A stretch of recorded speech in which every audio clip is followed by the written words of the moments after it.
தாவேக்கா ரொம்ப தெளிவாக சொல்கிறாங்க, பாஜக எங்களுக்கு கொள்கை எதிரி கூட்டணியே கிடையாது, பாஜகவோட கூட்டணி வச்சிருக்க கட்சியோடய கூட்டணி கிடையாது அப்படின்லாம் சொன்ன பிறகு கூட போகிற இடத்துலலாம் வேணும்னு என்ன பண்ணுறாங்க, அவங்களே ஒரு கேள்வி கேட்க சொல்கிறாங்க. நயினார்கிட்ட அவங்க ஆளுங்களை செட்டப் பண்ணி கேள்வி கேட்குறாங்க, தாவேக்காவுடன் கூட்டணி உண்டா?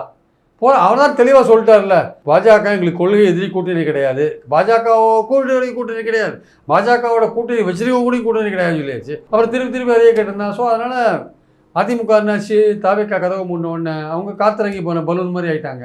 அவங்க அப்படியே ஒரு பிம்பத்தை கட்டமைச்சாங்க. என்ன பிம்பம்னா, தாவேக்கா நம்ம கூட்டணிக்கு வந்துடும், அப்படியே திமுகவை நம்ம அப்படியே போய் தோக்கடிக்கலாம் அப்படின்னு. பாசிபிளாக இருந்தால் பாஜகவையும் உதறி விட்டு வரலாம் தான் எடப்பாடி அந்த ஐடியாவில் இருந்தார்.